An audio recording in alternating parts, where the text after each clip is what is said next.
మన శరీరంలో కీలకమైన అంతర్గత విధులను నిర్వహించే కొన్ని అవయవాలు ఉంటాయి. ఇలాంటి వాటిలో ముఖ్యమైనది మన కిడ్నీలు. అయితే ఈ కిడ్నీలు హెల్తీగా వాటి ఫంక్షనింగ్ కరెక్ట్గా చేయాలంటే కొన్ని రకాల ఆహారాలని మనం తీసుకుంటూ ఉండాలి, కొన్ని రకాల పదార్థాలని మనం వాడుతూ ఉండాలి. ముఖ్యంగా ఇలాంటి పదార్థాల్లో ముఖ్యమైనవి వంట నూనెలు, కుకింగ్ ఆయిల్స్. అయితే అన్ని వంట నూనెలు వాడచ్చా, లేకపోతే కొన్ని మాత్రమే వాడాలా? హానికరమైన వంట నూనెలు ఏమిటి, లేకపోతే కిడ్నీలకి సహాయపడే వంట నూనెలు ఏమిటి? వీటిని ముఖ్యంగా ఈ వీడియోలో మనం వివరంగా తెలుసుకోబోతున్నాం.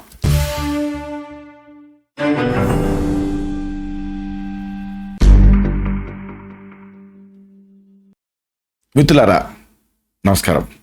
నేను మీ డాక్టర్ చిరుమామిళ్ళ మురళి మనోహర్. ఈ వీడియోలో చాలా కీలకమైనటువంటి విషయాన్ని మనం తెలుసుకోబోతున్నాం. మనం ప్రతిరోజు రోజువారీగా అనేక వంట నూనెలు వాడుతూ ఉంటాం. అయితే వీటిలలో ఏది ముఖ్యమైనది, ఏది కీలకమైనది అనేది తెలుసుకోవాలి.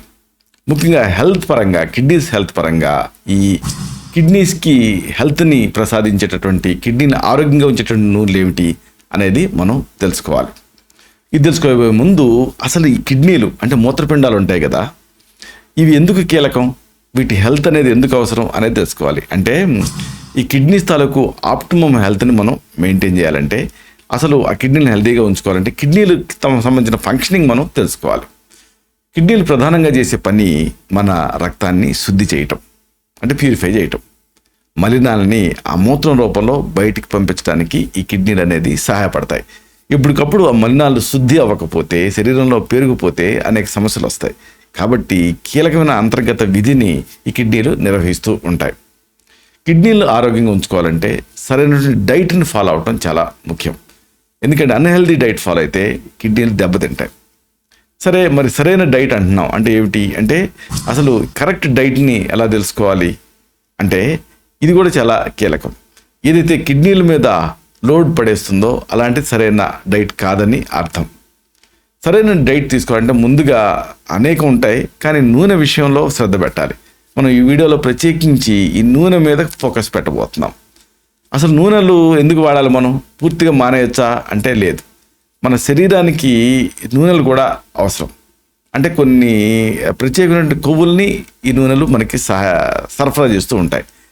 అసలు ఈ కొవ్వులు ఏం చేస్తాయి అంటే ఫ్యాట్ సాల్యుబుల్ వైటమిన్లు ఉంటాయి, A, D, E, K. Vitamin A, vitamin D, vitamin E, అలాగే కే. ఇవి మన శరీరానికి అవసరం. ఇవి శరీరానికి అందాలంటే నూనె అవసరం, అంటే కొన్ని ఫ్యాట్ అనేది అవసరం. ఈ ఫ్యాట్ మీడియం అవసరం కాబట్టి నూనెలు మనం పరిమితంగా వాడుకుంటూ ఉండాలి. ఎందుకంటే ఈ ఫ్యాట్ సాల్యుబుల్ వైటమిన్లు ఫ్యాట్ ద్వారా మన శరీరానికి అందుతాయి కాబట్టి. ఇంకా ఫ్యాట్ రకరకాల పనులు చేస్తుంది, కానీ ఈ విటమిన్లను గ్రహించడంలో కీలక పాత్ర పోషిస్తుంది. మరి ఏమిటి ఈ మనకి హెల్ప్ చేసేటటువంటి ఆయిల్స్, వీటిని తెలుసుకుందాం. ఇక్కడ ఆయిల్స్ రకరకాలు ఉంటాయి, కానీ రఫ్గా చెప్పాలంటే మూఫా, పూఫా అని ఉంటాయి. అంటే mono unsaturated fatty acids, poly unsaturated fatty acids. Unsaturation అనేది చాలా ముఖ్యం. అంటే రూమ్ టెంపరేచర్లో అది ఘనీభవించుంటే దానివల్ల రిస్క్ ఎక్కువ ఉంటుంది. కాబట్టి ఆయిలీగా, జారుడుగా, ద్రవయుక్తంగా ఉండాలి ఏ ఆయిల్ అయినా. మరి వీటిలలో మూఫా అయితే ఇంకా మంచిది.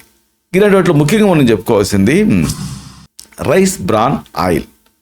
అంటే తౌడు నుంచి, ఈ ఒడ్లు తాలూకు తౌడు నుంచి తీసినటువంటి నూనె. రైస్ బ్రాన్ ఆయిల్ శరీరంలో కొలెస్ట్రాల్ కరగటానికి సహాయపడుతుంది. ఈ రైస్ బ్రాన్ ఆయిల్ శరీరంలో కాల్షియం శోషణను తగ్గిస్తుంది. కాల్షియం మరీ ఎక్కువగా అబ్జర్వ్ అయిందనుకోండి కిడ్నీ స్టోన్స్ రిస్క్ ఉంటుంది, కాబట్టి దాని అబ్జర్ప్షన్ని తగ్గిస్తుంది. అంటే రైస్ బ్రాన్ ఆయిల్ వాడితే కిడ్నీలో స్టోన్స్ ఏర్పడేటువంటి రిస్క్ ఉండదు.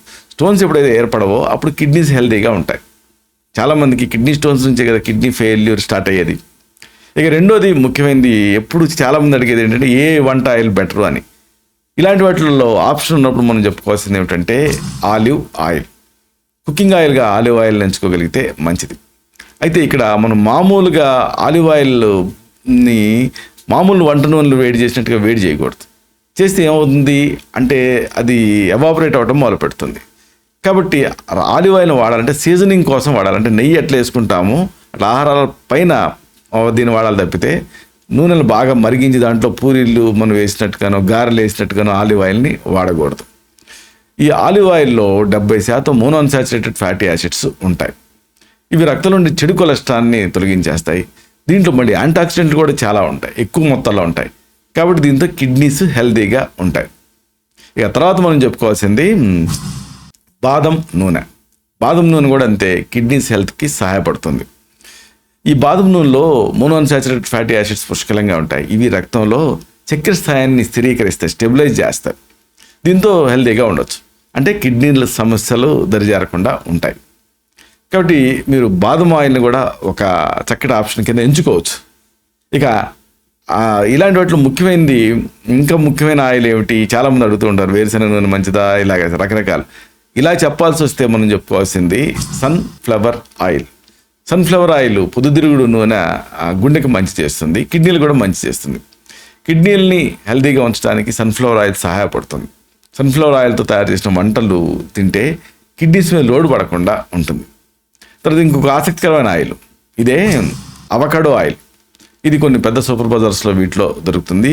మిగతా కుకింగ్ ఆయిల్స్ దొరికినట్టుగా విరివిగా దొరకదు ఇది, కానీ దీన్ని కూడా ఒక ఆప్షన్ కింద ఎంచుకోవచ్చు. అవకాడో ఆయిల్లో మోనోఅన్సాచురేటెడ్ ఫ్యాటీ యాసిడ్స్ ఉంటాయి. దీంట్లో ఉండేటువంటి ప్రత్యేకత ఏంటంటే పొటాషియం కంటెంట్ ఉండదు. పొటాషియం కంటెంట్ ఎక్కువయ్యే కొద్దీ కిడ్నీస్ మీద లోడ్ ఎక్కువ అవుతుంది. అవకాడోలో అలా పొటాషియం కంటెంట్ ఉండదు కాబట్టి ఆరోగ్యం మెరుగుపడుతుంది. ఇంకొక ఆసక్తికరమైన ఆయిల్, ఇదే కనోలా ఆయిల్. ఇది చాలామందికి తెలియదు, కానీ ఇది కూడా కిడ్నీస్ హెల్త్కి సహాయపడుతుంది. ఈ ఆయిల్లో అలాగే కే కంటెంట్ చాలా ఎక్కువ ఉంటుంది. ఇది గుండె కిడ్నీల తాలూకు హెల్త్ని పెంచుతుంది. కాబట్టి vitamin E, vitamin K content దీంట్లో ఎక్కువ ఉంటుంది. కాబట్టి దీన్ని ఒక ఆప్షన్ కింద మీరు ఎంచుకోవచ్చు. అయితే ముఖ్యంగా తెలుసుకోవాల్సింది ఏంటంటే, మంచివి సరే ఎంతైనా వాడచ్చా అంటే కాదు. అంటే ఈ మోతాదు ఎంత వాడాలి, ఏ నూనె అయినా, ఇది తెలుసుకోవటం చాలా ముఖ్యం. నూనెలు అవసరమే చెప్పుకున్నాం కదా, కానీ పరిమితంగానే వాడుకోవాలి. ఎంత పరిమితం అంటే దీనికి ఒక లెక్క ఉంది. రోజుకి 20 నుంచి 25 గ్రాములు లేదా 20 నుంచి 25 మిల్లీలీటర్లు, అంటే ఒక టేబుల్ స్పూన్ ఉందనుకోండి, 15 ml ఉంటుంది. అంటే టేబుల్ స్పూన్ కంటే కాస్త ఎక్కువ, ఇంత నూనె మాత్రమే రోజుకి ఒకళ్ళు వాడాలి. అంటే దీన్ని నెలకి లెక్కించామనుకోండి, ఒక మనిషికి 1 లీటర్కి మించి వంట నూనె పట్టకూడదు. ఒకవేళ మీరు 4 మనుషులు ఉన్నారనుకోండి మీ ఇంట్లో, అప్పుడు మనిషికి 1 లీటర్ చొప్పున లెక్కేస్తే 2 లీటర్ల నూనె మాత్రమే మీ నలుగురికి నెలకి మీరు కొనుక్కొని వాడుకోవాల్సి ఉంటుంది. ఆ నూనెలు కూడా ఇప్పుడు మనం చెప్పుకున్న నూనెలు అయితే మంచిది. ఇలాగా ఈ వంట నూనెలు ఆరోగ్యరీత్యా మనం ఏది మంచిదో తెలుసుకోవడం ముఖ్యం. ముఖ్యంగా చెప్పుకోవాల్సింది ఏంటంటే ఈ కిడ్నీస్ హెల్త్, అంటే కిడ్నీస్ ఆరోగ్యంగా ఉండాలంటే మనం చెప్పుకున్న ఈ నూనెల్లో నుంచి మీరు ఎంచుకొని వాడుకోండి. అలాగే రొటేట్ చేస్తూ ఉండండి, ఎప్పుడు ఒకే నూనె కాకుండా ఒక వారం ఒకటి, రెండో వారం రెండోది, ఇలాగా మార్చి వాడుకుంటూ ఉండాలి. ఇలాంటి మరిన్ని ఇన్ఫర్మేటివ్ వీడియోస్ కోసం ఈ ఛానల్ సబ్స్క్రైబ్ చేసుకోండి. అలాగే ఈ వీడియోలు అప్లోడ్ అయ్యి అవడంతోనే ఆ విషయం మీకు తెలియడం కోసం బెల్ బటన్ని క్లిక్ చేయండి. అన్నిటికంటే ముఖ్యంగా ఇలాంటి అద్భుతమైన విషయాలు 10 మందికి ఉపయోగపడటం కోసం ఈ వీడియో తాలూకు లింక్ని మీ సర్కిట్తో షేర్ చేసుకోండి. శతం జీవ శరదో వర్ధమానః, శతం హేమంతాన్ శతం వసంతాన్. 100 శరత్తులు, 100 హేమంతాలు, 100 వసంతాలు వర్ధిల్లుతూ జీవించండి. Stay healthy, stay happy, be positive, keep smiling, stay safe. Love you all. శుభం.